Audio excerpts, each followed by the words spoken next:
dream. One day, this nation will rise up, live out the true meaning of its creed. We hold these truths to be self-evident, that all men are created equal. Black Man Thinkin. Freedom is never more than one generation away from extinction. We didn't pass it on to our children in the bloodstream. The only way they can inherit the freedom we have known is if we fight for it, protect it, defend it, and then hand it to them with the well-taught lessons of how they in their lifetime must do the same. Black Man Thinkin. Anytime you throw your weight behind a political party that controls 2/3 of the government, and that party can't keep the promise that it made to you during election time, and you are dumb enough to walk around continuing to identify yourself with that party, you're not only a chump, but you're a traitor to your race. Black Man Thinkin. If we lose freedom here, there's no place to escape to. This is the last stand on earth. And this idea that government is beholden to the people, that it has no other source of power except the sovereign people, is still the newest and the most unique idea in all the long history of man's relation to man. Whether we believe in our capacity for self-government or whether we abandon the American Revolution and confess that a little intellectual elite in a far distant capital can plan our lives for us better than we can plan them ourselves. Black Man Thinkin. In this present crisis, government is not the solution to our problem. Government is the problem. Black Man Thinkin. Stanley Levy, Black Man Thinking, here on the dominant force of internet conservatism, TalkAmericaRadio.us. Also WDDQ, Talk 92.1 FM in Valdosta, Georgia. WJHC, Talk 107.5 North Florida Talk Radio. FreedomInAmericaRadio.com. And WLBB News Talk AM 1330 in Carrollton, Georgia. Hope everyone's doing well today. Let's just get started with, well, which way Russia? And what do I mean by that? Well, recently retired General Michael Flynn pled guilty to lying to the FBI as part of the Mueller investigation into all things Trump and Russia. I am just fascinated by that. Now, to get some context on this, we really do need to go back in time to really define what exactly happened because, well, let's just hear the president's explanation. This is back on 16 February. Donald Trump, this is some cuts from a press conference that he gave on the subject. And here's what he had to say about it. Mike Flynn is a fine person, and I asked for his resignation. He respectfully gave it. He is a man who there was a certain amount of information given to Vice President Pence, who's with us today, and I was not happy with the way that information was given. He didn't have to do that because what he did wasn't wrong, what he did in terms of the information. When I looked at the information, I said, I don't think he did anything wrong. If anything, he did something right. He was coming into office. He looked at the information. He said, that's fine. That's what they're supposed to do. They're supposed to be, and he didn't just call Russia. He called and spoke to both ways. I think there were 30-some-odd countries. He's doing the job. You know, he was just doing his job. The thing is, he didn't tell our vice president properly, and then he said he didn't remember. So either way, it wasn't very satisfactory to me. And I have somebody that I think will be outstanding for the position.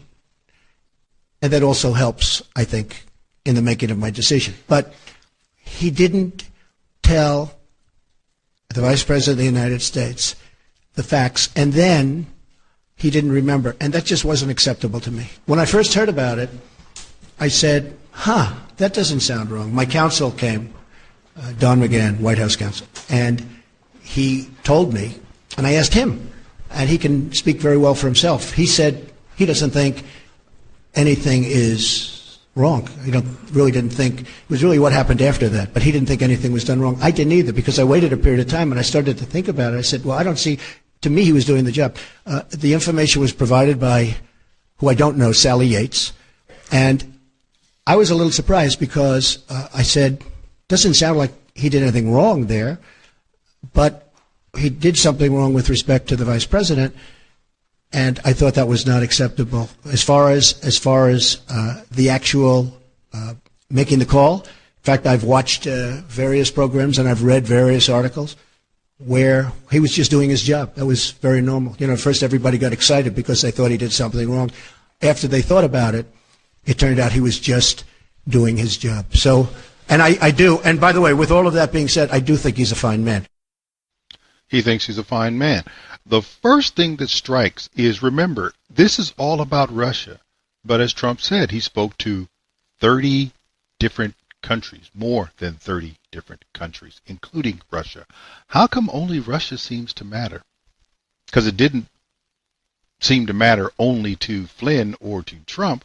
And this was during the transition. Remember, all this is about Russian interference in the election, which is interesting when you take into account this report from Fox Business News that came out on the 1st of December as part of him getting ready to plead guilty, Michael Flynn getting ready to plead guilty. Here's the headline: Michael Flynn will plead guilty to lying to the FBI. Blake Berman, what else do you have?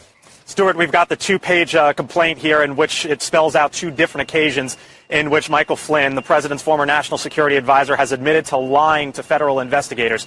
The dates here are important because it says on or about January 24th of earlier this year, 5 days into the Trump presidency, Flynn, and I quote here, did willfully and knowingly make materially false, fictitious, and fraudulent statements. That according to the complaint. There are two different instances here in which it says that Flynn admitted to lying to federal investigators. Once on December 29th of 2016, another time on December 22nd of 2016, both involving the Russian ambassador, who at that time, as we know, was Sergei Kislyak. Those dates are important as well, Stuart, because late December of 2016 took place during the transition, just as the president was set to come into office here in Washington. Flynn, as we know, was later fired months later by the president for essentially lying to him and to the vice president. So when you look at the bigger picture of this, you've got Michael Flynn, who will plead guilty in just, we believe, about an hour or so from now in a federal court.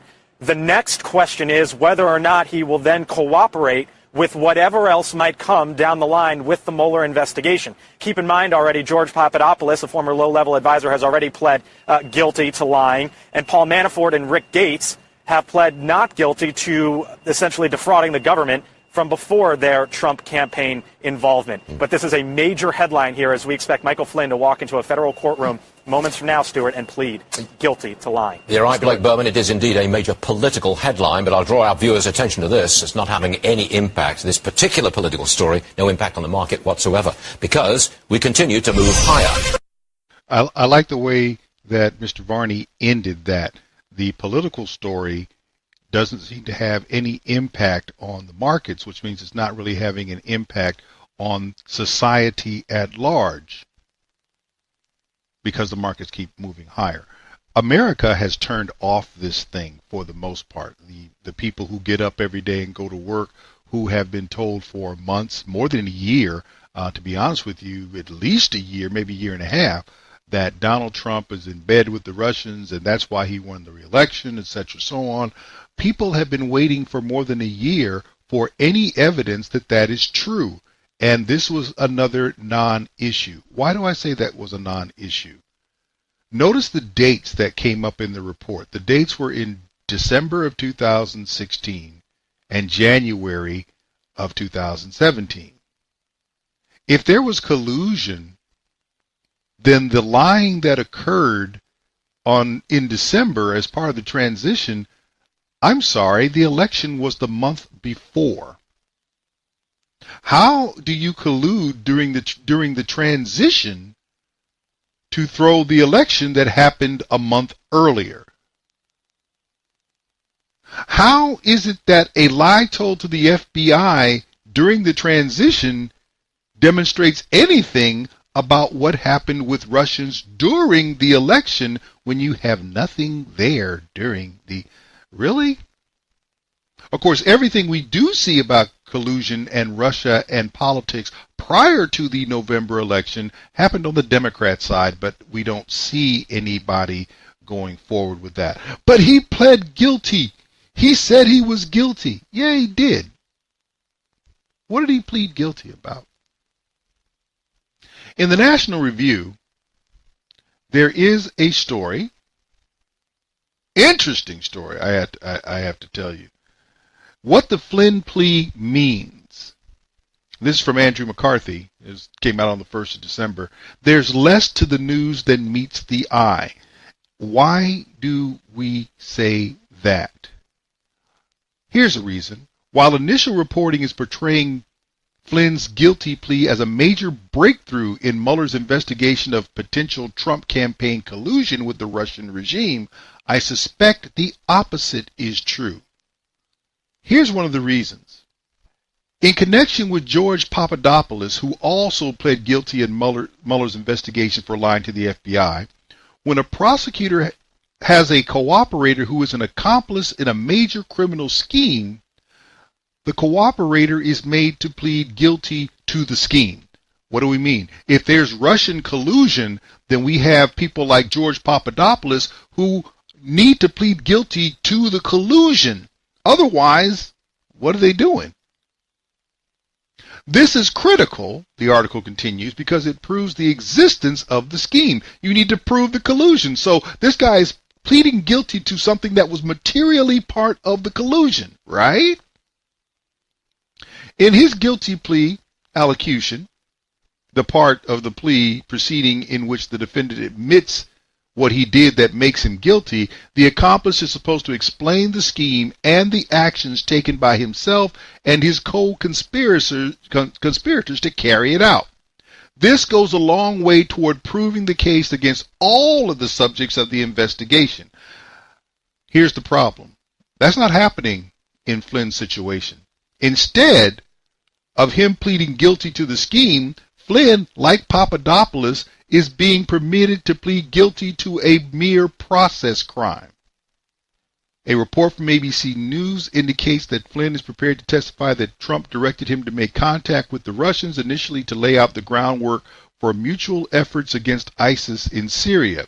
That, however, is exactly the sort of thing an incoming national security advisor is supposed to do in a transition phase between administrations. If it were part of the basis for collusion arising out of Russia's election meddling, then Flynn would not be pleading guilty to a mere process crime. He'd be pleading guilty to an espionage conspiracy. In other words, they don't have collusion. They didn't ask Papadopoulos, who is cooperating with them. They didn't ask Flynn, who is likely to cooperate with them, to plead to any conspiracy charges or collusion charges. This is, of course, why the president on Saturday was able to make the following remarks during a brief interaction with the press.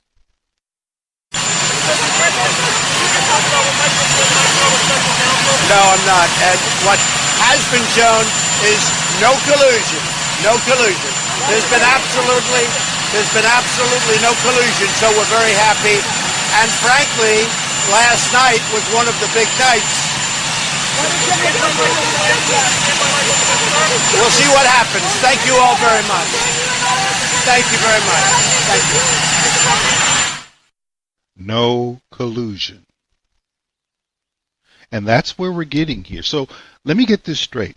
We have spent at least 15 months, if not longer, screaming like banshees, or at least the progressives in media and in Washington, the Democrats as well, while admitting that they had no proof and they needed a special prosecutor to find what proof there is because they themselves could not come up with any. They were screaming that Donald Trump had colluded with the Russians and that had swung the election in Donald Trump's favor. We never, of course, get to talk about the election fraud, the voter fraud on the Democrat side that actually made up a significant portion of the popular vote victory that Hillary Clinton enjoyed. Thank goodness it meant nothing. We don't talk about that. We're not talking about the fact that when this was not prior to the election. So if there was collusion to throw the election, how is it that the conversations are after the election and they're not even about the election? They're about mutual efforts against ISIS in Syria. Really? You got nothing. You got nothing. Now, one thing you do have, which is still chilling, is you have financially and perhaps emotionally undone Michael Flynn.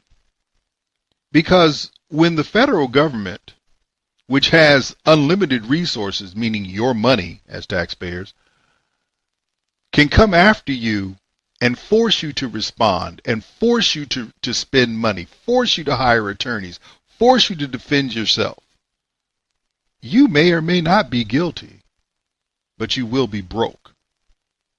That's what happens. This is the same type of thing that happens when the federal government goes after large landlords and housing discrimination lawsuits. They don't prove anything, but there's going to be a plea to turn off the money spigot, because the federal government doesn't run out of money. They just go off and borrow whatever it is they don't need. You, on the other hand, in trying to defend yourself, unless your pockets are extra deep, at some point, you got to cut your losses. Take that over to a criminal situation. Instead of settling out of court, you take a plea. He took a plea for lying about something that had nothing to do with the election, yet people are still saying they're getting ready to get Trump for collusion. No, they're not. They're not. And they continue to lie to you to say that they have something on him, because the only thing progressives can run on is trying to find a way to get enough people to hate Donald Trump as much as they do. And they don't hate him for the reasons that they state. Donald Trump is incrementally and definitively starting to tear their playhouse down inside Washington, D.C. That progressive playhouse that involves both major parties, not just the Democrats, is being shaken, being threatened, and being dismantled. And because of that, the Mueller investigation will continue. The nonsense of the underlings will go on and be made to say something that it is not, because there is not now, was not then, nor will there ever be any collusion between Donald Trump and the Russians or anything involving an election. So which way, Russia? It is still a road to nowhere. Stanley, Levy, Black Man Thinkin'. We'll be back right after this.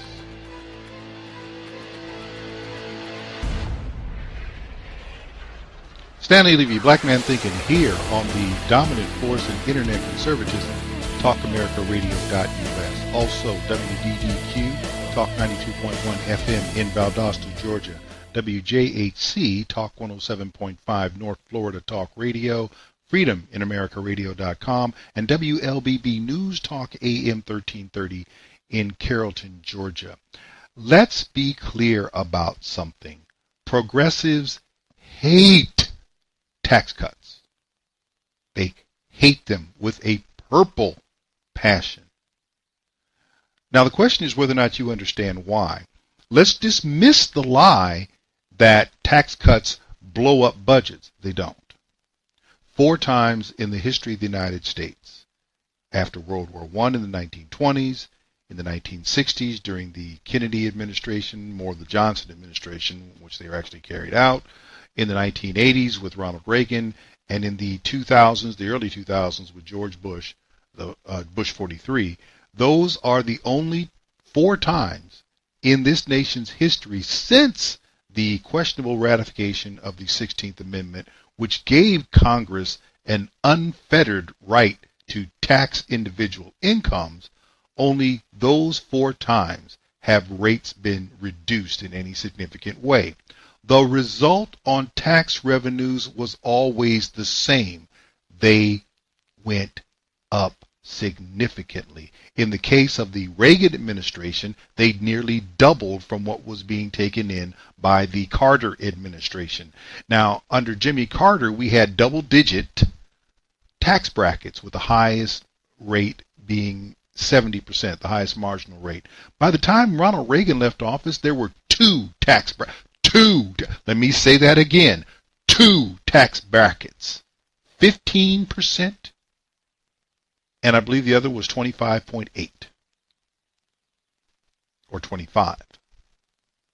And they were taking in twice the amount of money in federal income taxes as were coming in under Jimmy Carter.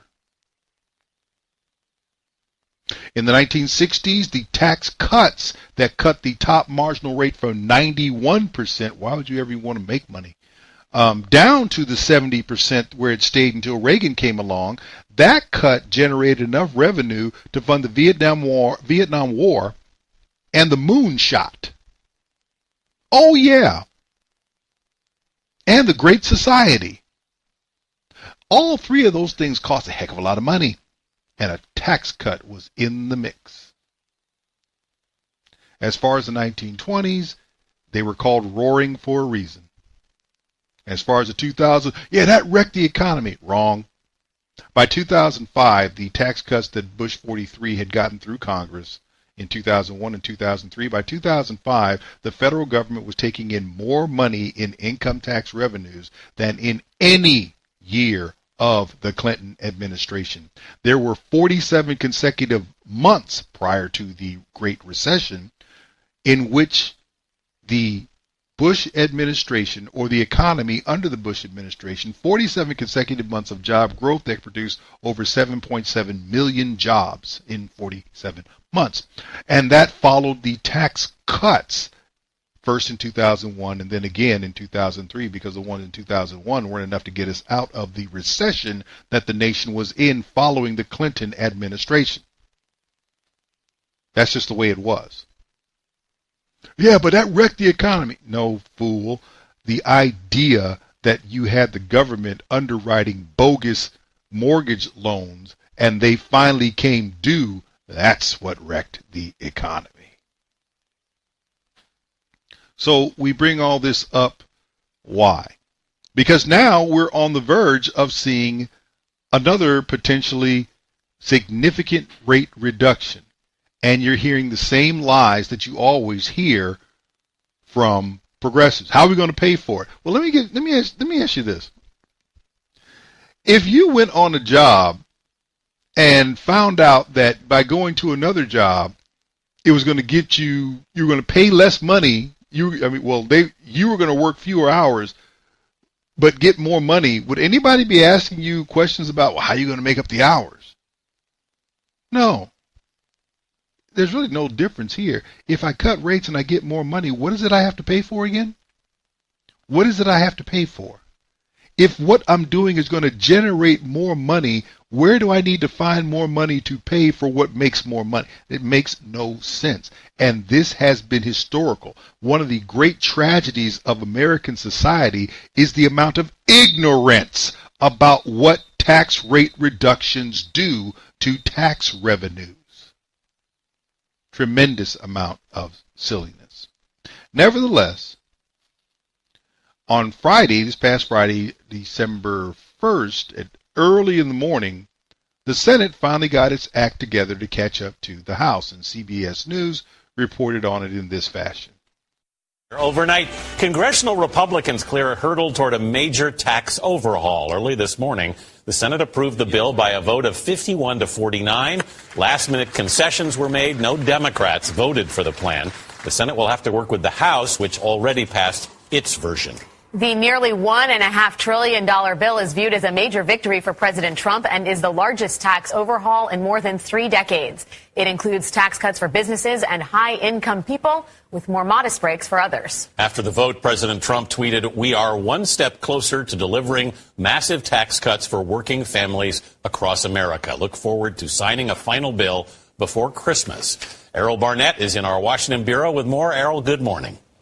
Good morning. There was an intense effort to get this bill over the finish line. It required an incredible amount of behind-the-scenes horse trading and last-minute handwritten additions. But yes, in the end, the Senate succeeded in passing tax reform. The yeas are 51, and the nays are 49.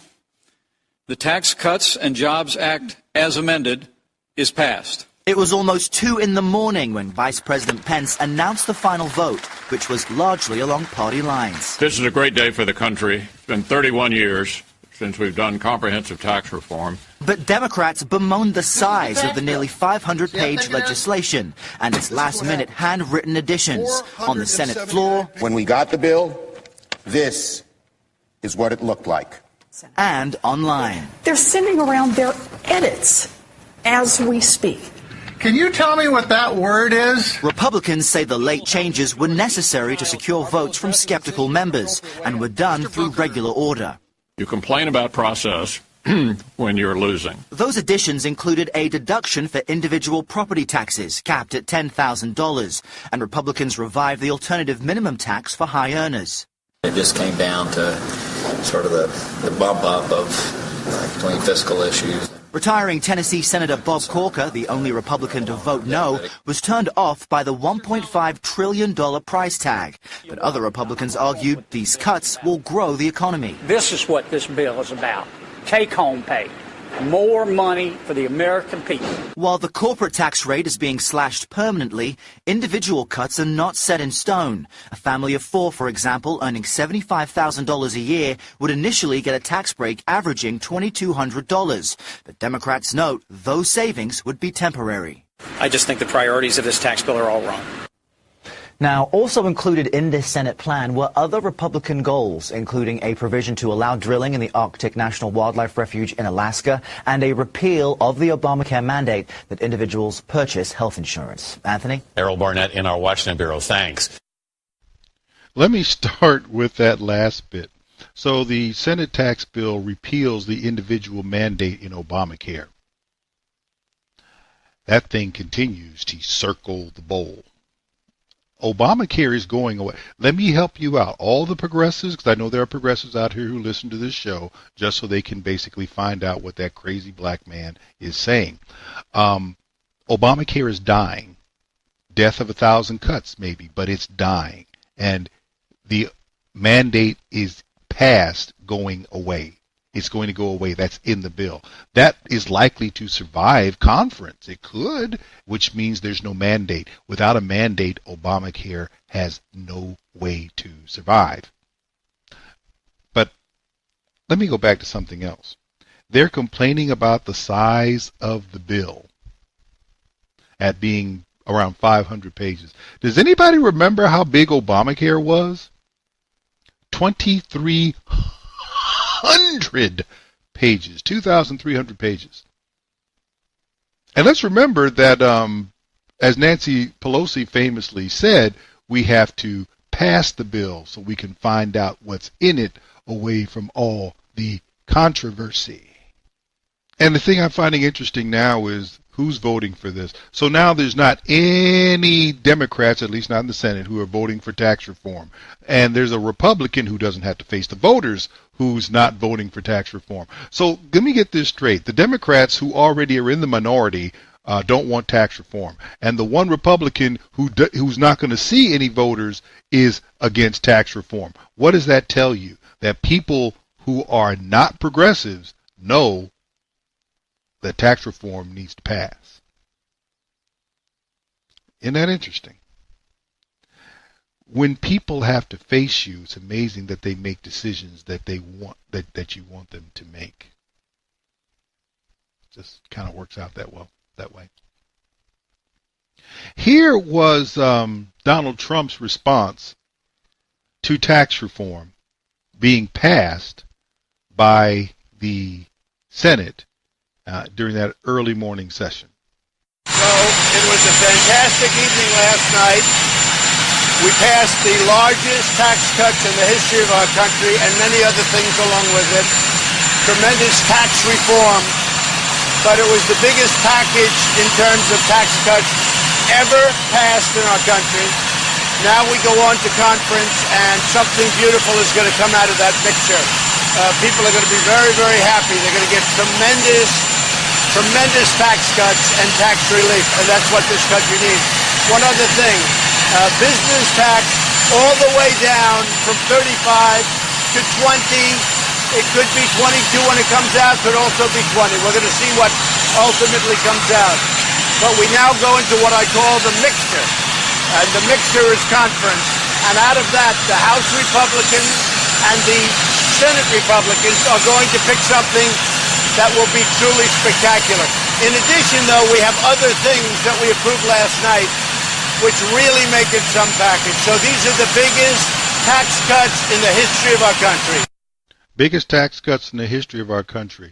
Notice how CBS News did not say that. Notice how even Mitch McConnell didn't bother to mention that. Largest tax cuts in history of the United States. Now, the question remains, why do progressives hate tax cuts? It's not because the government gets more money, because the government does not get more money from higher tax rates. They get it from relatively lower tax rates. So that's not the reason. It's not because they won't be able to fund programs, because that goes right back to the first thing about lower tax rates generating more tax money. Some people remember back in 2008 during the Democrat campaign to nominate a presidential candidate, Barack Obama and Hillary Clinton were debating, and Charlie Rose, Charlie Gibson was the moderator, and he brought to the attention that when the capital gains tax was lowered as opposed to raised, the Treasury took in more money, and when it was raised, the Treasury took in less, and therefore questioned Barack Obama as to why you would raise it at all. And his answer was telling, well, I'm doing it for fairness. Stop. This is about control of the American people. They want higher tax rates because, you know what, if you're paying a 5% tax rate, do you really give a rat's behind what they're doing in D.C.? No. And they can't stand that. They'd have more money than they know what to do with, but they wouldn't have your attention. And they wouldn't be able to push their agenda because you would have the money to resist it locally, not to mention if they started doing things that hurt your money, you would vote their butts out of office. So the idea is to, if you can make the tax rates unreasonably high, you keep them there. And you keep them there long enough for a generation to pass, maybe a second generation. And then people become accustomed to it, just like they've gotten accustomed to withholding. Because now you don't look at your paycheck as how much did I make, you look at your paycheck as, well, how much did I take home, as though the money being withheld was not yours. They did that as an excuse during World War II to justify, hey, we got a war effort going on and we need this money. So tell you what, we're gonna do us a solid and let us just take it out up front, and we'll get you back, when you file your return. World War II's been over for, about 7 decades now. You're still having your income taxes and other taxes withheld, aren't you? Everything about taxation for a progressive is about control of the populace. How do I make sure that you are tuned in? How do I know you're paying attention to my agenda? I know how you're paying attention to my agenda because I'm making it so expensive that it reduces the amount of money that you have in your pocket that you work for. And the idea that you would have more money, let me make sure you understand how deep the sickness called progressivism is. They would rather have less money in government coffers if it means you have less money and therefore are less resistant to their agenda. That's how deep the sickness goes. Well, Donald Trump ran on tax reform, and now we're seeing tax reform. If you've got a problem with that, you're likely a progressive. Stanley, Levy, Black Man Thinking. We'll be back right after this.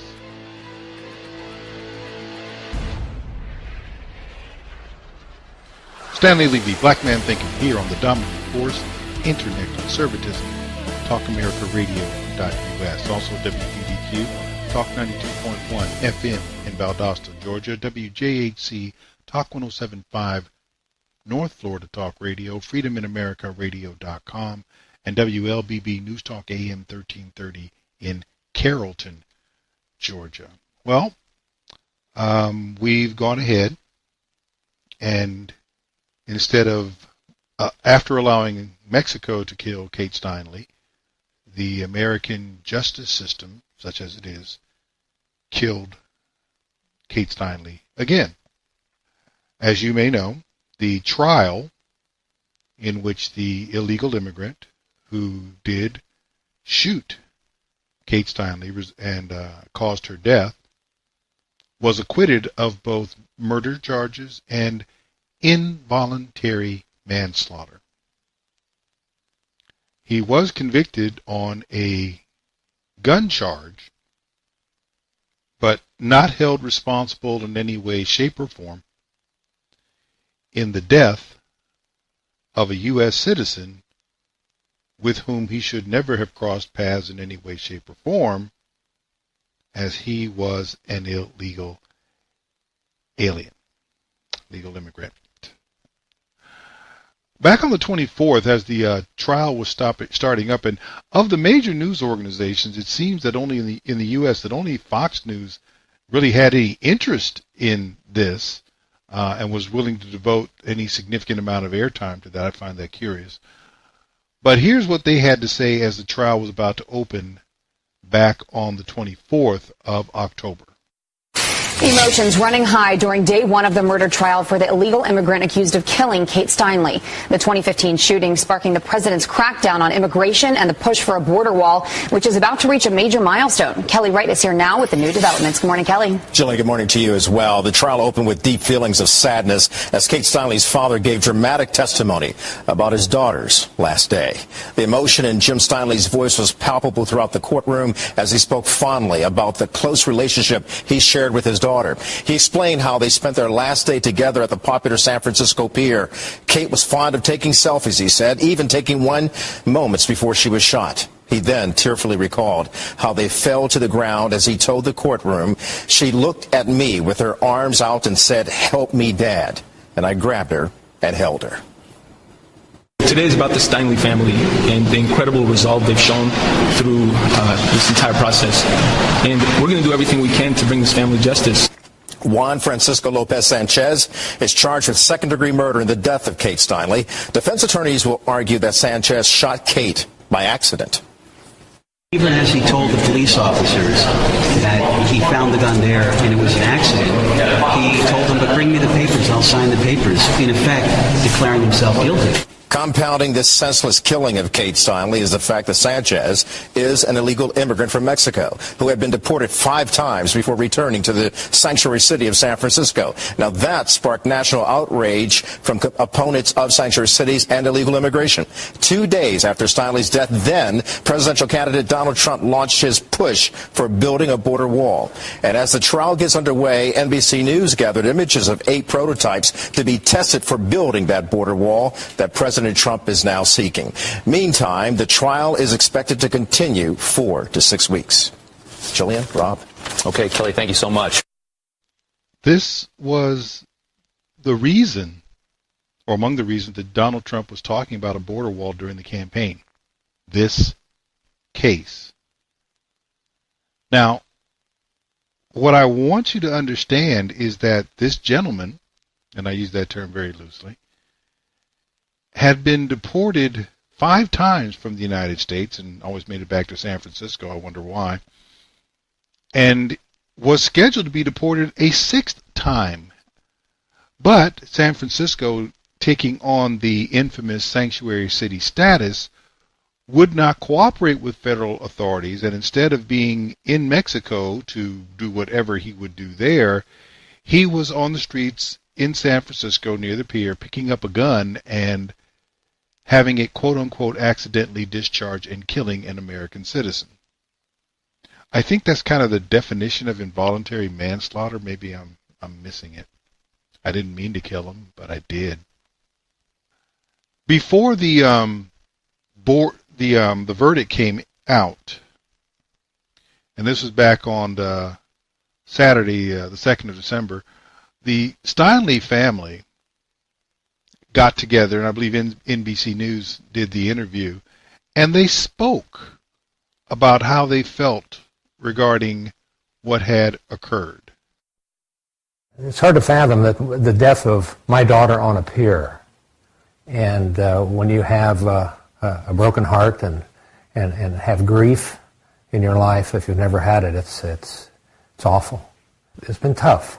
It's been tough for me because I was there. You sit on the stand and you relive that moment, and it's not a good day. The outcome of this trial doesn't really change the fact that the system, both on a city and federal level, miserably failed in protecting Kate. The lack of accountability and change is what I find is the most disheartening and outrageous part of this entire thing.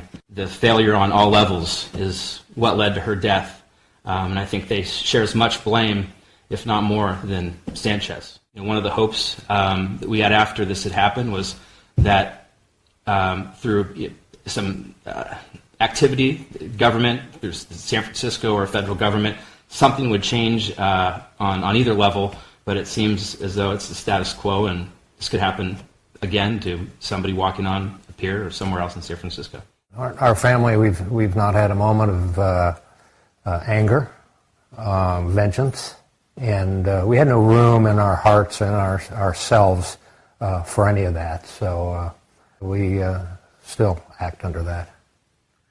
We somehow or another amazingly got caught up in immigration and Trump, and we have our views on immigration, we have our views on Trump, but this was the death of my daughter. The manipulation, using her death as impetus for immigration reviews and sanctuary cities and all that we're dealing with now. And again, back to Brad's question and answer, nothing's happened. Nothing's changed except Kate's not here. That is the issue. Something should have been done. There should never have been a sanctuary city ever declared in the United States to harbor those who break U.S. law. It's not as though Kate Steinle is the only U.S. citizen to have lost her life or had lesser violations of her citizenship occur at the hands of those who did not have reason to be in the country. None of that matters now, and more importantly, nothing has been done. This has been a tactic of progressives. It's not that they want... Let's dispense with the notion that progressives want immigration reform. Progressives want an open border. They want the sovereignty of the United States compromised because they don't like the United States.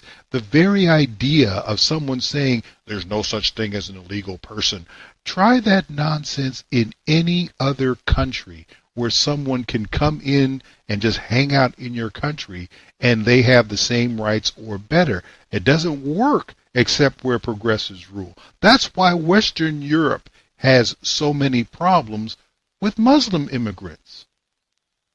Those people are not interested in being part of their country. They're interested in imposing their culture upon the host country. And Western Europe is as dumb as the rest of the progressives on the planet. They're interested in allowing that in some quasi-interesting diversity ploy, as though that really matters. It doesn't. Now, interestingly and not surprisingly, since Donald Trump did use this as the impetus for calling upon the nation to have a border wall to deal with this, to keep people out who should not be here. There was also a reaction from Trump with respect to the Steinle verdict. Shock and outrage, to say the very least, flooding the country over the verdict in the Kate Steinle case, an illegal immigrant who was deported 5 times, found not guilty by a jury in the sanctuary city of San Francisco. Not guilty.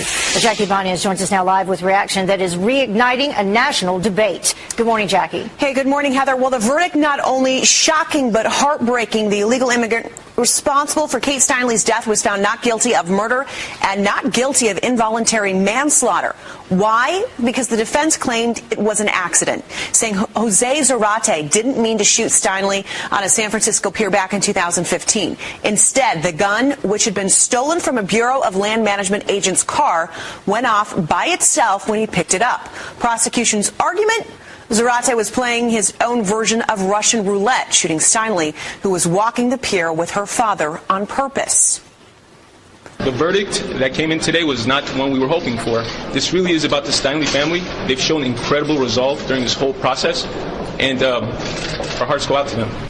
Now, whether the gun went off by accident or on purpose, one thing is clear. The case is a symbol of a broken immigration system.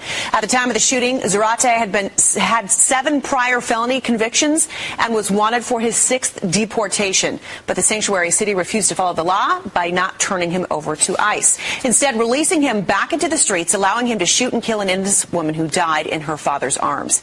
Kate's brother telling a local station the system failed Kate from the start of the chain of events. President Trump calling the verdict disgraceful, tweeting this: "No wonder the people of our country are so angry with illegal immigration." Zarate's defense lawyer politicizing the verdict and accused of rubbing salt on the wound while taking a shot at President Trump. Listen. Before you start tweeting or commenting on this outcome, just reflect on the fact that all of us get these protections. We get, a right to a jury.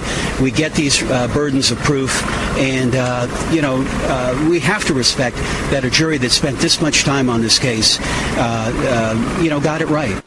Zarate was convicted of being a felon in possession of a firearm, which carries a sentence between 16 months and 3 years in prison. But immigration officials say they will deport Zarate back to Mexico for the 6th time. Heather? Yeah, for 6th time, so he can come back in for 6th time. All right, thank you so much, Jackie. We appreciate it. The off-the-cuff comment by the news anchor is very appropriate. You've deported him before, and what we have as a result of that is a dead American. So deporting him again is going to do what? A little bit after the fact, and you've already demonstrated that that is insignificant or ineffective in trying to deal with this gentleman. And of course there are others in the same situation. One of the things that gets me, there's a story in the LA Times that came out with respect to the verdict, came out on December 3rd, saying the verdict will please few and be manipulated by many. One of the things that was interesting about this was what did not make it into the courtroom. Here's from the article. Anyone who showed up to the trial in the San Francisco Hall of Justice would have encountered no philippics about open borders, nor any passionate orations about the Statue of Liberty. Issues of immigration or Garcia Zarate's criminal record were not admissible in Judge Samuel Fang's courtroom. There was only one question: did he mean to fire that gun? Wait a minute. The circumstances surrounding the death, the fact that he is here illegally, the fact that the city of San Francisco kept him here illegally instead of cooperating as they should by law with the federal government to get him out of the country, that's not admissible as precipitating the crime. Did he mean to fire the gun? Well, that's the difference between murder and manslaughter. Or actually, to be honest with you, it could simply be the difference between voluntary and involuntary manslaughter. The woman is dead. He is responsible for killing her. The idea that there's not a manslaughter conviction is difficult to fathom. He didn't mean to fire the gun. Well, she didn't mean to get in the way of a bullet that wasn't supposed to be fired either. Does that make her any less dead? This supposedly sparks debate. You have to understand something. No matter what they think in San Francisco, the United States is tired of its citizens being preyed upon by illegal immigrants. It doesn't matter where they're from. They could be from Syria. They could be from Nigeria. They could be from Croatia. It doesn't matter. The idea is we're not in the business of letting people into our home who are going to hurt us, or we shouldn't be. And unless you're a progressive, you really aren't in that business. She died, quote unquote, accidentally back in 2015. And by not really giving her any justice and finding anyone responsible in that death, simply because they're an illegal immigrant, and you dismissed all discussion of that very salient point from the jury that was looking into this matter. You went to kill her again. The only thing that's good about this is, in the same way they went after the police officers in the Rodney King trial back in 92, I believe, the federal government has an opportunity to look at this and see whether or not her rights were violated. The fact that she's dead probably argues well in favor of that. And the question becomes, if they are able to put him in jail. Here is the bad part about dealing with illegal immigrant criminals. I don't want them in the country, period, whether they're walking around free or in our jails. But when deportation becomes ineffective, as it has been in the case of this gentleman, what are you left with that you can do that's going to protect your citizenry? And do you have the stomach to do it? Stanley, Levy, Black Man Thinking. I'm going to turn this over to my good friend Ron Edwards, and after that we'll be back with Hour 2.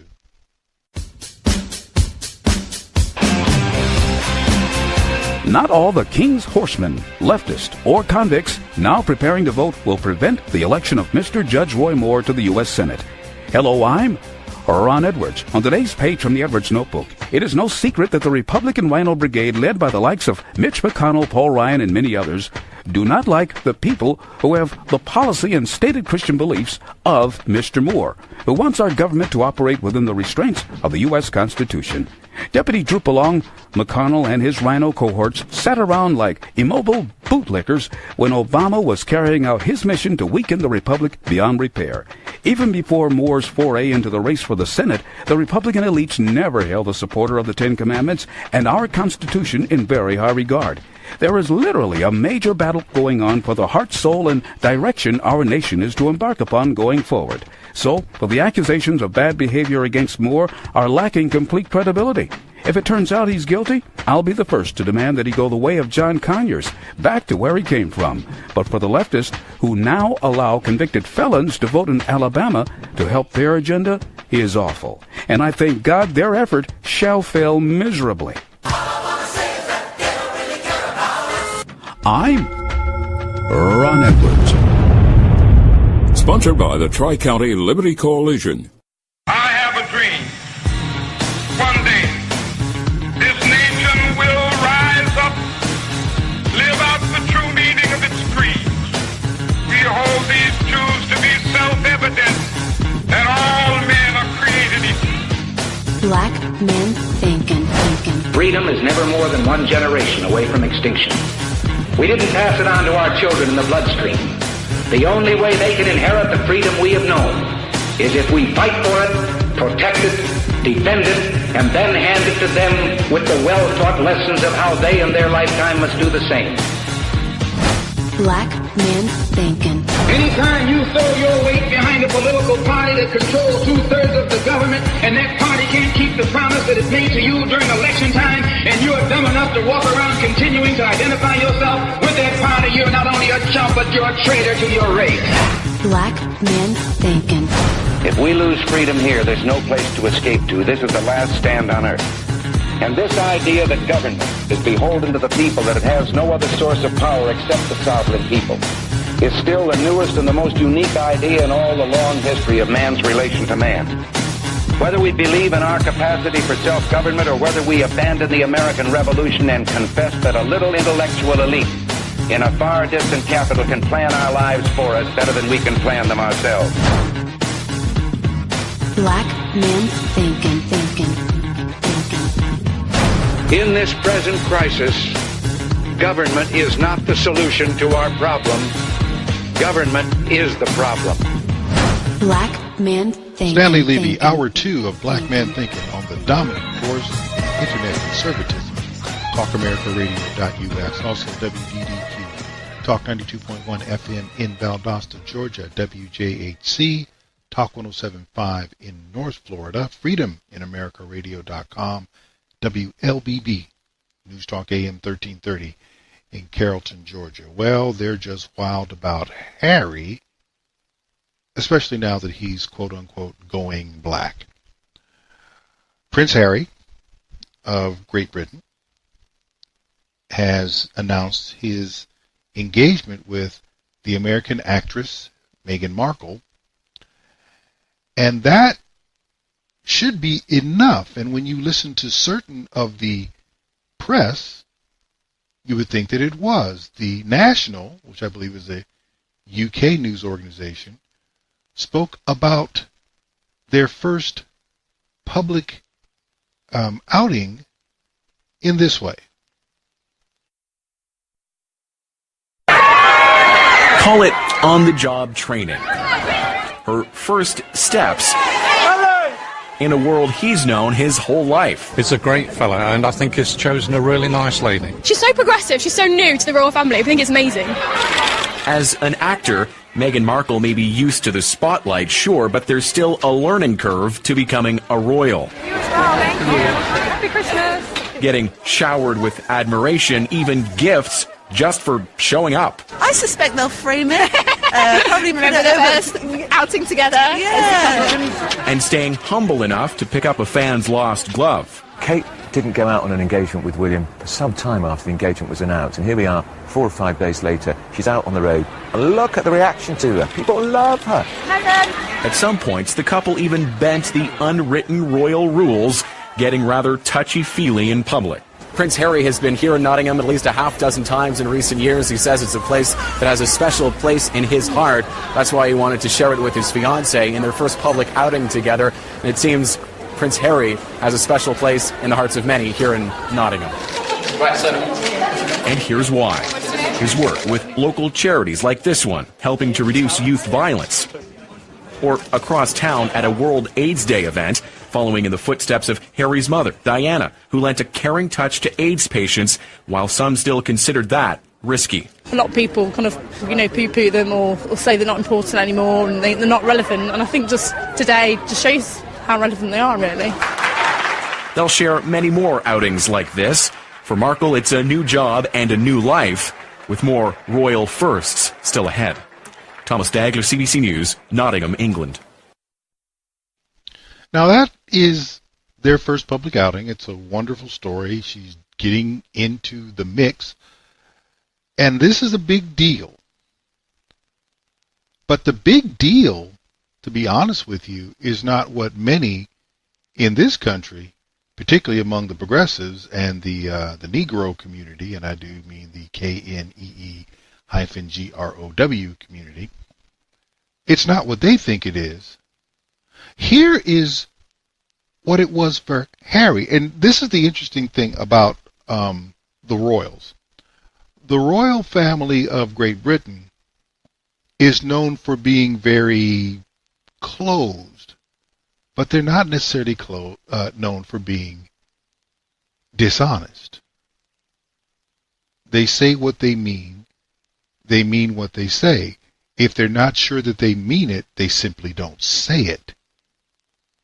Here is what Harry ostensibly predicted about whomever he was going to end up with without naming a name. Prince Harry predicted his relationship with Meghan Markle by telling a friend that only somebody who was already in the public eye would be able to handle a relationship with a senior royal. He is said to have been worried that a potential suitor would struggle with the constant glare of fans and the media scrutinizing their every public appearance. Two of Harry's previous relationships collapsed because the woman could not cope with the pressure of being associated with the prince. Cressida Bonas and Chelsea Davy both said they struggled with the burden of constant pressure from being in the public eye. Indeed, Zimbabwe-born Davy called the intense media interest scary and said she couldn't cope with the attention, eventually retreating back to Africa for calm. She said in an interview last year, "It was so full-on, crazy and scary and uncomfortable. I found it very difficult when it was bad. I couldn't cope." But Harry need not have the same worries with Suits actress Meghan, who has faced a high level of media attention during her U.S. acting career. The prince had previously told the Sunday Times, "If or when I do find a girlfriend, I will do my utmost best to ensure that me and her can get to the point where we're actually comfortable with each other, before the massive invasion that is inevitably going to happen into her privacy." So far it seems that Harry has kept his word, after he made an extraordinary statement in November last year condemning the wave of abuse and harassment that Ms. Markle had faced since rumors of the pair's relationship first surfaced. He lashed out at media intrusion and the sexism and racism of social media trolls in a statement which said this is not a game, it is her life and his, and that he is deeply disappointed that he has not been able to protect her. A lengthy and strongly worded statement issued by Kensington Palace said there had been a line crossed in the abuse and harassment she has faced and it was not right that his girlfriend should be subjected to such a storm. Speaking of Ms. Markle, a source told the Sunday Times, "Yes, she's giving up a lot, her career and even her own charity work, but if there's any fear that the palace might get its claws into her or that she ends up being shaped by the system, as others have been before her, that won't happen." The insider added, "She's her own person, she's not going to crumble under the weight and glare of it all." So for Harry, he knew that he needed someone, having had relationships with those who were not capable of handling the spotlight, he needed someone who could handle the spotlight. An actress is someone who could qualify for someone who has a public career, who is used to dealing with the public, used to media scrutiny. But the issue for many has become that she's black. And, not really black, she's half black. Her mother is black, her father is white. And of course, the progressive Negroes in America, anything that has any part of black in it, they're going to claim. Whether or not the woman or the person themselves claims to be black, it doesn't matter. Well, let's first of all get rid of the idea that this is a game changer for the royal family. If you would go back to the year 1744, May 19th of that year, before there was even an America, England had a black queen. She was born on that day in 1744. And she was married at the age of 17 and became the Queen of England and Ireland. Now, the conditions of the marriage contract were the young princess, she had to join the Anglican Church, be married according to Anglican rites, and never involve herself in politics. She had an interest in what was happening in the world, especially the war in America, but despite that, she fulfilled her marital agreement. Now, she was the 8th child of the Prince of Moreau, Germany, Charles Louis Frederick, and his wife, Elizabeth Albertina of Saxe-Hildenburghausen. In 1752, when she was 8 years old, her father died. As Princess of Mecklenburg, Strelitz, she was descended directly from an African branch of the Portuguese royal house. So everybody who's getting all up in arms saying there's going to be somebody black in the English royal family, been there, done that since before there was an American Revolution. Let's fast forward to the issue they're saying today. This is going to be so progressive. That is the problem. with all of this, the progressivism. The fact that she's a progressive, and she is. Harry is also a progressive. So in that regard, from their worldview, they seem to be well matched, and that's fine. But to try to paint this as some victory for women of color is kind of ludicrous. She will have probably as much involvement in politics, no matter what her interests may be, as England's first black queen back in the 18th century, which was none, and that was by agreement. It really doesn't matter what she thinks anymore, because she's not descended from anything royal. They're not going to let her run anything. And the British royal family doesn't run anything anymore anyway. They haven't for centuries. How does this matter? Because if you listen to a lot of people, particularly on social media, you would believe that this was the most important thing that you have ever seen. Wow, this has never happened before. That's not true. Before you guys were born, it had already happened. And this is going to change everything. How? This is not... You have to understand something. In Great Britain, their line of history is much different than ours. They have pubs older than the United States of America. When they talk about people who ruled the country in the 15th and 16th centuries as though they were still alive. This is not as big a deal to them as it is to you who don't even live there and have no citizenship there. And what we're hearing now, of course, is, well, this demonstrates just how desirable the black woman is. She's only half black. The other thing is, please explain to me what it changes about the black women in the United States, as I have seen so many American black women getting all wrapped up in this. So, and I'm going to get in trouble for this, and I don't mind. Because while they're all a Twitter, and all just a flutter about what's going on in England with one black woman who, that's Harry's business. Back over here where you live, I still have 72.3% illegitimacy. Let me help you out. That won't cut it in any royal family. I'm still looking at a 48% genital herpes infection rate. That wouldn't cut it in any royal family. And there's nothing that Meghan Markle's hooking up with Harry is going to change about that. Either of those things. Not going to change the abortion rate. Not going to change the rate at which black women take black men to court, family court. Not going to change the fact that the black males they raise have the highest per capita criminality of any group in the United States. Nothing that's going on with Harry and Meghan Markle on the other side of the Atlantic Ocean is changing any of those truths and facts about black females. You didn't suddenly become more beautiful because Harry picked one. You didn't become more honorable because he chose one. Neither do you become less of anything because of that choice. This is much ado about less than nothing. This is not even taking a thimble out of the Pacific Ocean.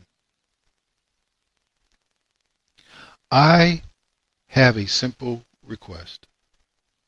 I want black women in this country to be people that we can trust with our children, with our relationships, with our culture, and with our communities. Right now, we don't have that. And it is because of the behavior and the choices and the thinking of progressive black females. They don't care about family. They don't care about the next generation. And they're not that keen on God. So no matter what happens with Meghan Markle, we still have a struggle over here. And you're not any more desirable because one guy in the royal family of another country wanted that woman. But you can be more desirable. But you're going to have to exhibit a different character. So Harry went black. Bless his heart. I'm just wishing that black women would be as black as they once were and lose this progressivism that is killing their culture and their people. Stanley, Levy, Black Man Thinking. We'll be back right after this.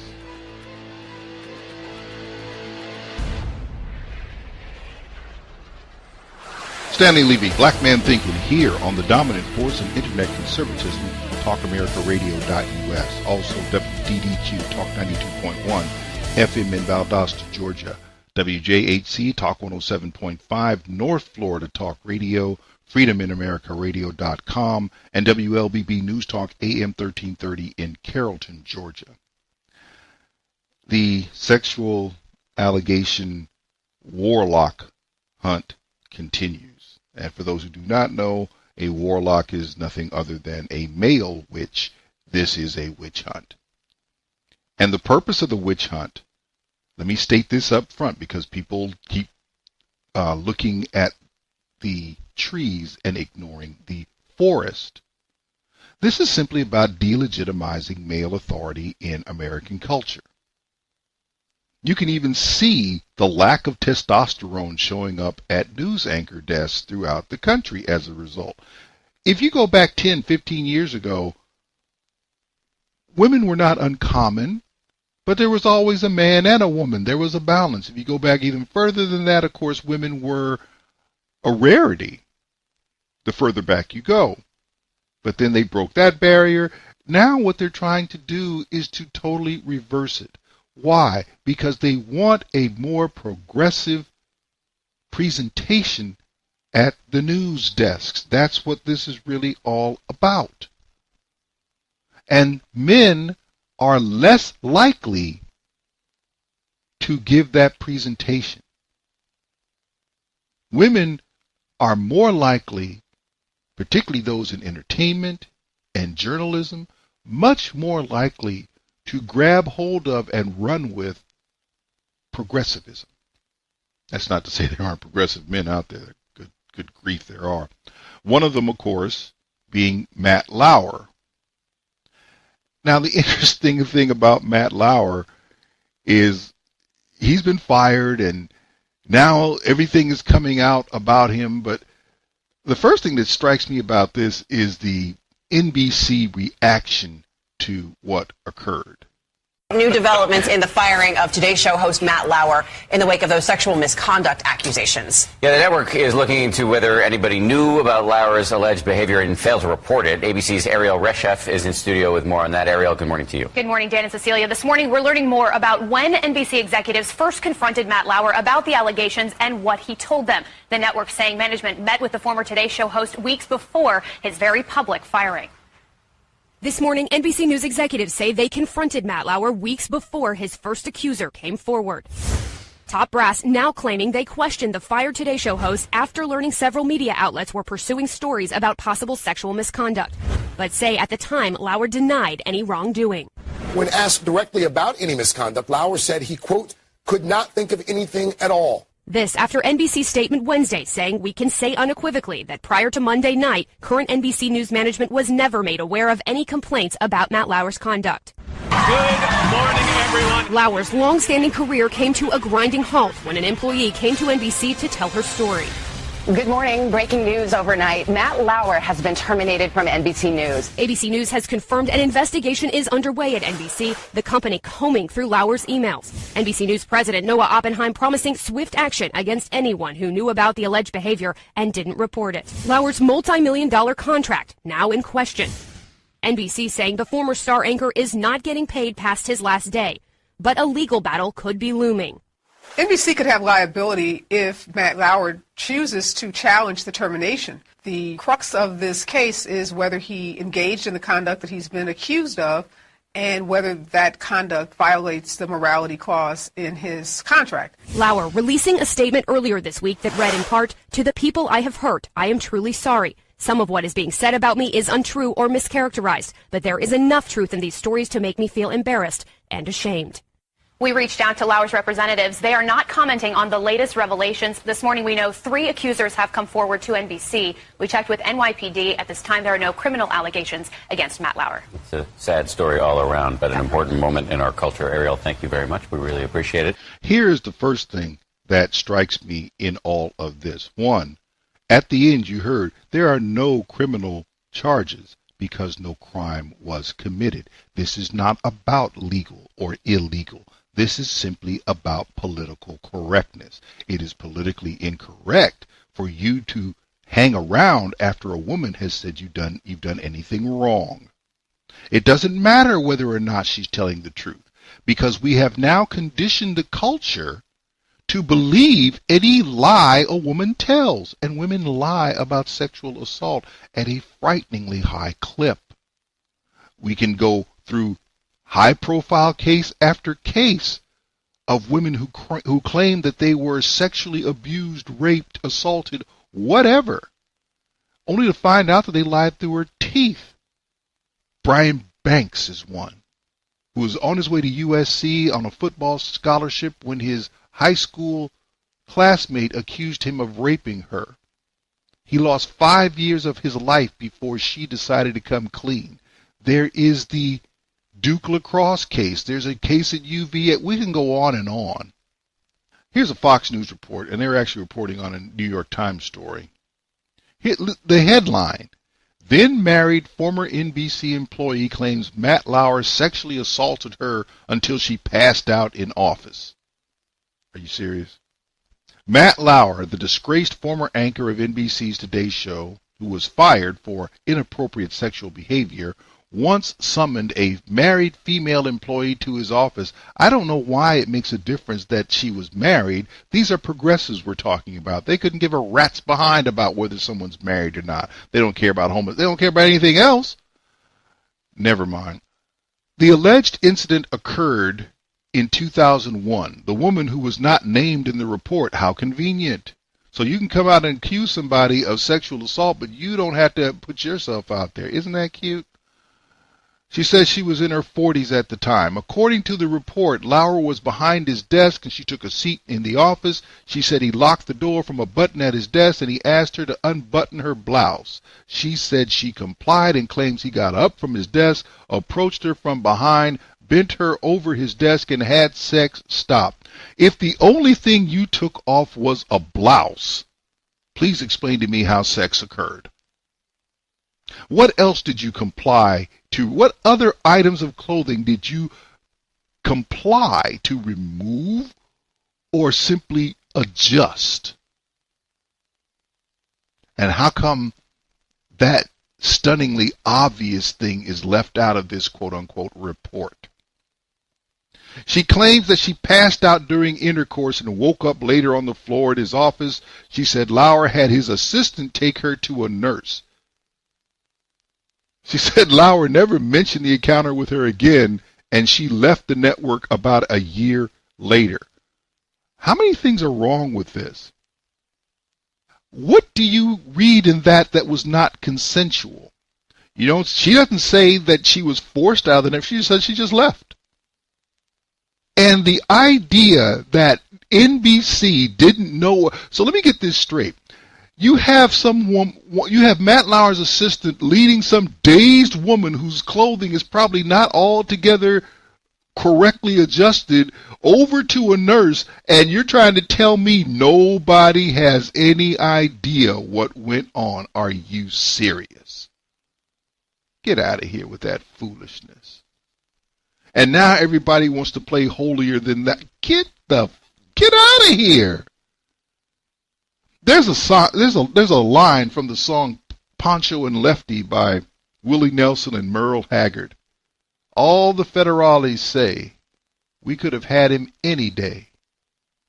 we only let him go so long out of kindness, I suppose. All the NBC executives knew, and they could have taken Matt Lauer out at any point in time for his on-air shenanigans that were inappropriate. And if you think that you can sit there and rock somebody's world at 30 Rockefeller Plaza in an office until she passes out and has to go to the nurse and somebody's taking her there and she has to walk around the office that way and nobody knows, get out. Let's move on to, it's a witch hunt. Excuse me, a Warlock hunt. Let's move on to Roy Moore. This has got to be really difficult for progressives here. And this, I believe, is an ABC News report. Alabama's special election for the Senate seat vacated by Attorney General Jeff Sessions is nearly a week away. Our new poll finds 71% of Alabama Republicans say the sexual misconduct allegations against Republican Roy Moore are false. Many blame Democrats and the media for the allegations. Among likely voters, Moore now leads Democrat Doug Jones 49 to 43%. David Begnaud is in Birmingham. At the Pelham Diner in Shelby County, Alabama, we met Penny Lloyd, who told us that despite the allegations against Judge Roy Moore, she will vote for him because he is the lesser of two evils. Was there ever a hesitation? No, not after he won the primary, no. I recognized it as a railroad job, a hit job, pretty quickly. Penny's husband is George Lloyd. He, too, is voting for Moore. Do you have any reason to not believe the women? Not especially, no. I believe that it's very possible that all of the women could be absolutely truthful. But on the other hand, I think it's very possible that the other camp could have motivated a lot of women to do and say what they're saying. Kayla Smith says her decision is based on policies. There are a few of Roy Moore's that I agree with, but I think Doug Jones hits more of my priorities. Have the allegations against Mr. Moore turned you off? I feel in the middle about them. Personally, I am one to definitely believe a woman if she says that she was sexually assaulted, but for it to come out so far later, I feel like that is very weird. The Senate Majority Leader Mitch McConnell has said in the past that he believes Roy Moore's accusers, and he thinks Roy Moore ought to step aside. But today, Mitch McConnell changed his tune and said the people of Alabama ought to decide. The other U.S. Senator from Alabama is Richard Shelby. He's already voted, and he didn't vote for Roy Moore. He voted absentee, and he says he wrote in the name of another Republican. They're still out to try to discredit this man. So let's get this straight. You've gone after him with everything you can think of, and he's still leading in the polls by 6 points with about a week or so left in the campaign. Can you imagine where this would be if they weren't launching this smear campaign? Well, you're saying that, let's back up here. The tendency to believe a woman, you heard that. I tend to believe a woman when she says she was sexually assaulted. That's a big problem in society because what you're saying is we're going to presume that every woman is truthful and would never say anything. You know what? Whatever happened to due process? There's a Constitution. Whatever happened to the presumption of innocence? Oh, that doesn't count if a woman says that she was sexually violated? Why? Well, because of the power and constraints and blah. It's still a crime that you're accusing someone of committing. Your word is not enough. What are you going to prove? And I'm going to make this real clear. Let me make this, and this will make somebody mad. To all the females out there who want to claim that some man has sexually harassed them and wants them to suffer consequences, either take it to court or take it to the grave. It's foolishness that you should get the opportunity to ruin someone's livelihood and career and even their very life just because you got a wild hair up your butt hurt. This is ridiculous. Washington Post, no friend of anyone conservative, actually put something out that I find is interesting. They call this a timeline. The timeline allocations against Moore. And what they did was they simply laid this out from the time that he was born until now, overlapping with that the lifespans of his wife and also of others who have made accusations against him. And it really doesn't help the case against him. Roy Moore was born in 1947. Now, those he is accused of molesting, or whatever they're saying, were born in the youngest one was born in 1959, 12 years his junior. The youngest was born in 1965, which would be 18 years his junior. The interesting thing is there is no indication that any of this activity, for whatever reason, continued after 1981. It stopped. Oh, by the way, his wife, Kayla, was born in 1961, making her 14 years his junior. They were married in 1985 when she was 24 years old. Are you catching this drift yet? Roy Moore liked women who were much younger than him. He's been married to a woman who is much younger than him since 1981, I believe. And everyone who's accusing him has nothing to say about him since the time he married another woman. No one has been able to prove anything, and the whole issue with Gloria Allred showing up and talking about a yearbook which she will not put out there for public inspection in any way, shape, or form, and I haven't seen any lawsuits filed. I have heard one accuser telling Roy Moore, "Stop saying I'm lying." Israel, then stop lying. Then he won't say you're lying. You're the one coming after him. He hasn't come after you. Well, he did this when I was young. He did what?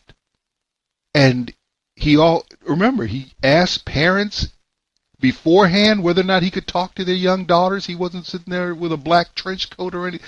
Get out of here with this foolishness. Let me get this straight. It's okay for you to ram your parts into another man, and that's acceptable. We're supposed to accept that, and that's not a crime. But a guy who actually asks the permission of parents to talk to their daughters who are younger than him, and then marries one and stays married for 35 years, and nobody had anything to say until 30-something years into his public life. Get out. You're lying. Well, a woman is she's lying. And that is going to be my position until you bring proof. Your allegations and lawyering up isn't proof. You're lying. This is trying to get or keep someone who's right of center out of political office. That's all this is. In the case of Matt Lauer, you're just purging folks. Well, he's a progressive. No, you don't get it, but he's not a woman. And they want women to be at the anchor desk. Charlie Rose gone at NBC. Matt Lauer gone. What's left? Bunch of women. And you think that's not on purpose? Understand what this is about. You have to, before you can destroy a culture, a great culture, any great culture, like the United States, you have to delegitimize traditional authority. And traditional authority in any great culture is male. There is no such thing in recorded history except on the pages of a comic book where you're talking about the Amazon nation that spawned Wonder Woman somehow, of a great culture, a dominant culture that was run by women. They don't exist. Well, we've had Queens of England. She was one person. English culture is very male-centric, particularly at the time of the monarchy being in power. The U.S., no different. Name your great culture. Those are male cultures. And when they ceased to be male, and by the way, heterosexual male, to be honest with you, that's when things got squirrely and eventually came apart. Read Roman Empire. The same things that happened to the Roman Empire, people have made very clear, are happening in American culture. Debt, lack of morality, changing of the culture, all this good stuff. And as a result, the same discipline that they exhibited that brought them to power broke down and took them out. There are people who want to break down America. And to some extent, they are succeeding. One of our bedrock principles is someone is innocent until proven guilty. When you hear people being asked the question, do you have a reason to disbelieve the allegations? That's the wrong question. The question is there any proof that this occurred? Because until there is proof that this has occurred and it can be examined objectively and dispassionately, you're not even supposed to be entertaining this. What do you think innocent until proven guilty means? Well, that means women will suffer. Then they'll suffer. Because it is more appropriate that an accuser suffer than an accused without any proof, valid evidence against him, be even inconvenienced. And it would go the other way. Mariah Carey's been accused of sexual assault, sexual harassment as well. The proof is about as flimsy as it is for going the other direction. Do I believe that Mariah Carey is a sexual harasser? Could be. Has anybody proven it? Heck no. Am I going to entertain the notion beyond that? Why? Get it together, folks. It's a witch hunt, a warlock hunt. They're trying to feminize your culture to the point where you can no longer sustain it. And they don't care who they take out. They just have to have a Y chromosome. Stanley, Levy, Black Man Thinking. We'll be back right after this.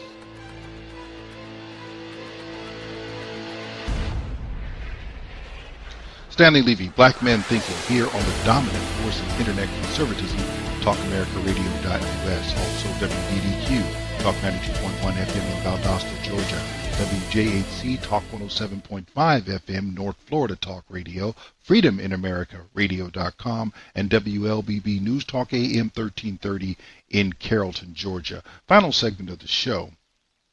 How bad are progressive public schools? And let's make no mistake, the vast majority of public schools, K through 12, in this country are progressive. They suck. Let's just put it out there. We have the highest per pupil spending on the planet. And at best, our results in educating children is mediocre. Last time I looked, we were butt naked last, according to international testing standards, among industrialized nations with regard to educational outcomes. K through 12, last among industrial. Vietnam was getting better math scores than U.S. students. We bombed them to the edge of the Stone Age 4 or 5 decades ago, and now they're outdoing our kids in math? Wow. They suck. There's really no other way to say it. And the problem is progressivism. You had a scandal in Atlanta of epic proportions. You even end up sending teachers to jail because they, instead of educating students, they decided to cheat so that they could pass tests or get better scores good enough to save their jobs and keep them from having to answer questions. They just cheated. Is it the kid's fault? Well, you just want to teach to the test. Yes, it's called the test of life. Part of testing well in life is doing well on tests that are simply a small snapshot of life. You know, you don't go up to an athlete and say, you know what, I know that you're not doing well in practice, but that doesn't mean that you're not our best player and you shouldn't be able to perform in the game. Really? When has that ever happened? Maybe you'll remember, I believe it was the 96 Olympics, when there was a movement to put Carl Lewis on the 4x100 relay team one more time because he was such a great guy and the U.S. was seen to be struggling in track and field. And one of the members of the team, when asked about Carl Lewis, he used that line, he finished butt naked last at the time trials. In short, he had failed the test that would have allowed him to be on the team. But you want him on the team anyway? What's the difference between that and not teaching these kids to pass tests? You train to excel at the time trial so you can be on the team. And if you don't pass the test of the time trials, you're not going to be on the team. If you don't pass the test of educational proficiency, then you're not educated. And if you would rather cheat on behalf of the children instead of teaching them to the point where the test is something that they can handle, whose fault is that again? Well, you don't know what's going on. No, I don't know a lot of this. I know that the American educational system is broken, has been broken since you turned it over to progressives. It just took a matter of time for it to show up. Now, an interesting story, Shaun King, also known as Talcum X, or someone else called him Martin Luther Cream, the white wannabe black guy who's associated with Black Lives Matter, he posted a video that was taken in a class in a Baltimore school. I'm just going to play this video and then I'll talk to you about it on the other side. Get out of my class! Get out of my class! Get out of my class! Get out of my class then! Yeah, I'd like to forget you! Get out of my class! You're just sitting here and doing nothing! Day after day after day! Get out! Leave! Get out! Leave!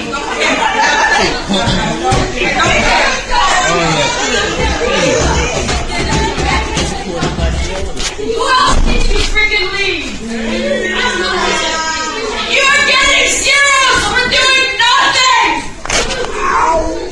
I give you the work!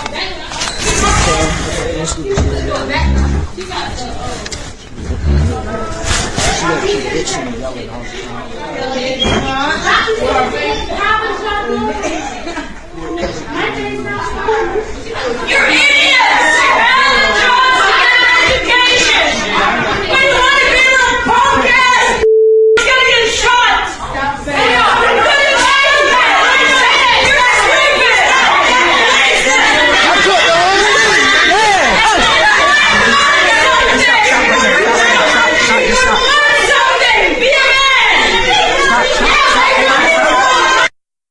Now that was a white female teacher in a Baltimore high school in a classroom filled with black students.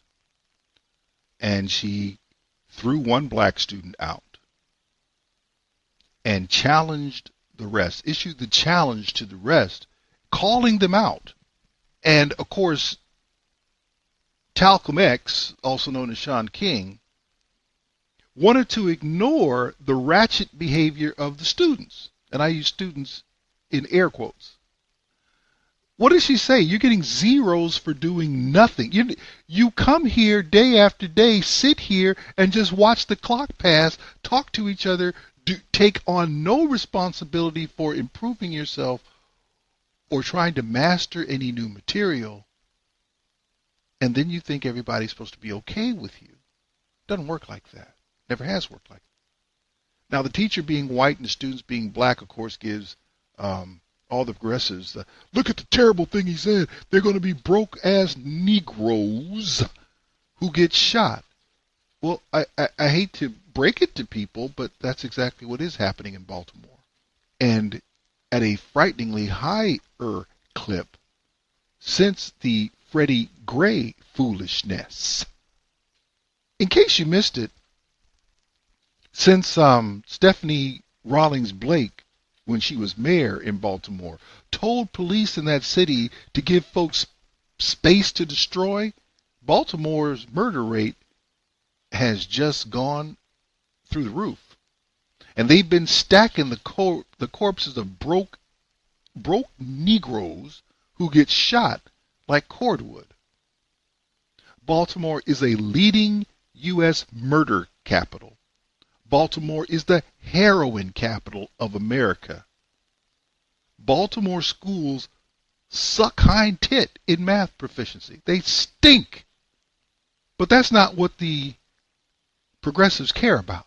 They care about how can this teacher go in there and say something bad to them. By the way, Democrats and progressive Democrats have been running the Charm City since the late 1960s, and most of them are black. Now, of course, who's in charge of things in a municipality or other jurisdiction never makes a difference, right? That's what you want to have me believe.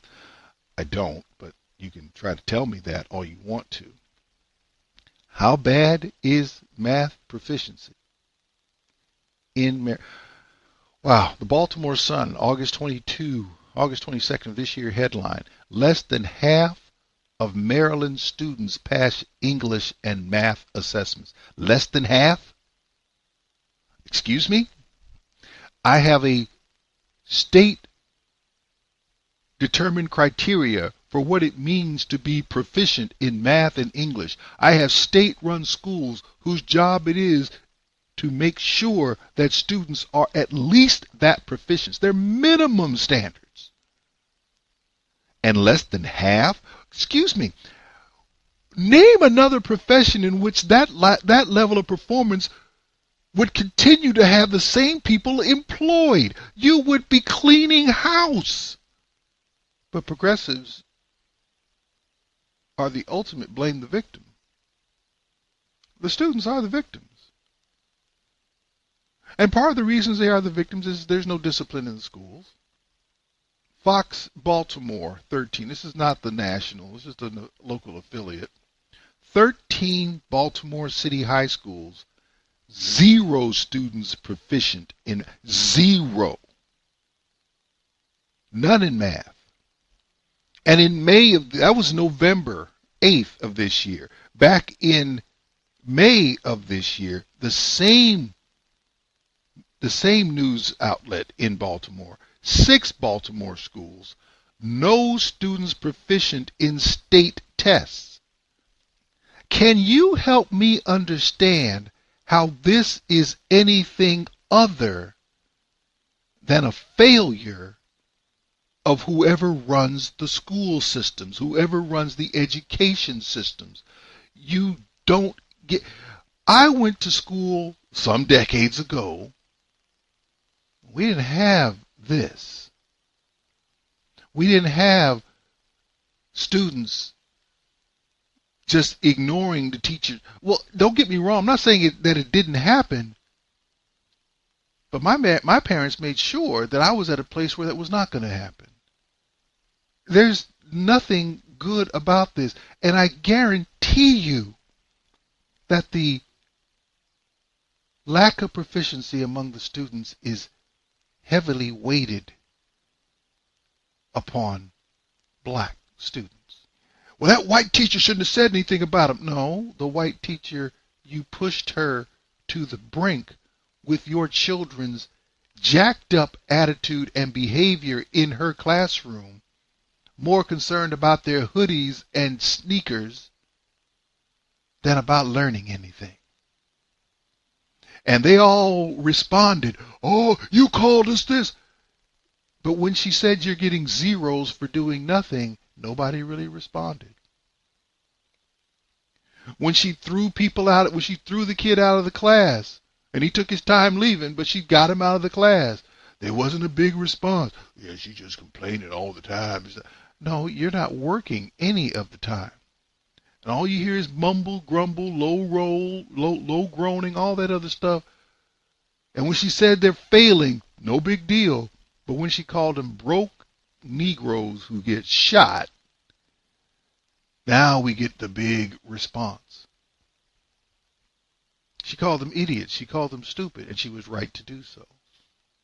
Well, you can't motivate somebody. Nothing motivates these children. If something motivated them, we would have never gotten to that point. You can't talk to people like that. You got miss me with that. I grew up playing football and baseball and basketball, and I cannot tell you how many times coaches called me or someone else stupid, lazy, threw us out of practice. All of that stuff. Why? Because we don't need you here if you're not going to meet the standard. And this is the description of those who do not meet the standard. You're stupid. You're lazy. You're incompetent. No, I ain't that. Okay, then meet the standard. You ain't got to say all that. Then meet the standard, and I won't say any of it. But when you get into the progressive mindset that puts how people feel above how they perform, this is what you get. Progressive schools are bad because progressivism is evil. Progressive schools are bad because they don't challenge children, they coddle them.